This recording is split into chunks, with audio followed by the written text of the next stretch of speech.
గారు ఒక పాయింట్ చెప్పండి. మీరు నిజంగానే అంటే మీరు స్ట్రైట్‌గా చెప్తారని నాకు తెలుసు. ఇప్పుడు అక్కడ 7 సీట్లు ఎన్నో వచ్చినాయి కదా ఆంధ్రాలో బీజేపీకి సంబంధించి. అది కేవలం బీజేపీకి ఉన్న ఇమేజ్‌తో వచ్చినాయా లేకపోతే టీడీపీ సపోర్ట్‌తో వచ్చినాయి అంటారా? కళ్యాణ్ బాబు అంతే. కళ్యాణ్ బాబు.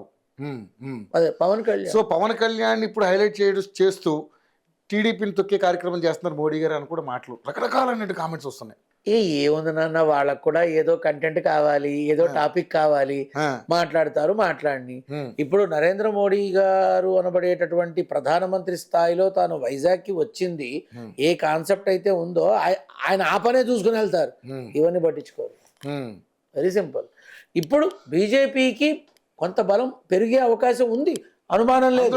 అక్కడైనా ఇక్కడైనా పెరుగుతుంది, కానీ ప్రభుత్వానికి ఇంకా సమయం పడుతుంది. ఇప్పుడు కాదు, ఖచ్చితంగా చెప్తున్నా. నన్నప్పుడు చాలా మంది బ్యాడ్ కామెంట్స్ కూడా చేశారు.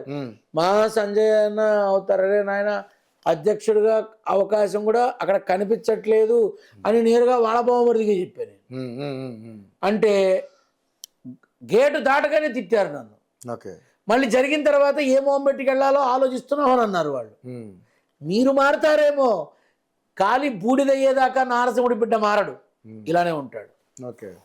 సో టీడీపీకి వచ్చే ప్రమాదం ఏం లేదంటారా? వాళ్ళు కలిసే ఉంటారు నాన్న. అక్కడ కూటమి, ఇక్కడ ఇంకో కూటమి రాబోతోంది అంతే. తెలంగాణలో వస్తుంది పక్క. అది ఏ కూటమన్నా కావచ్చు, అక్కడ మళ్ళీ కూటమికి ఆపోజిట్ గా ఒక బలం పెరిగే అవకాశం ఉంది. అక్కడ ఒక బలం పెరిగే అవకాశం ఉంది.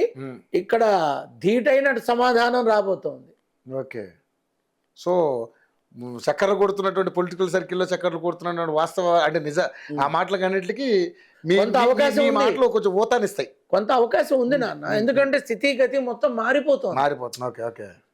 నేరుగా చూస్తే పద్మ వ్యూహంలో ఉన్నాడు మన సీఎం రేవంత్ రెడ్డి గారు.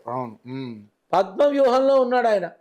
అందరినీ మేనేజ్ చేసుకుంటూ, అందరినీ కలుపుకుంటూ, అందరినీ చెయ్యి పట్టుకొని, అందరినీ ముందుకు తీసుకెళ్తూ, ప్రతి ఒక్కళ్ళకి ఏమేం చెయ్యాలో ఎలా చెయ్యాలో తానే నిలబడి చేస్తూ తానొక్కడే ఈ బరువును మోస్తున్నట్టుగా ఇప్పుడు ఉన్న రాష్ట్ర ప్రభుత్వంలో క్లియర్ కట్గా మాట్లాడుతున్నారు కాదా?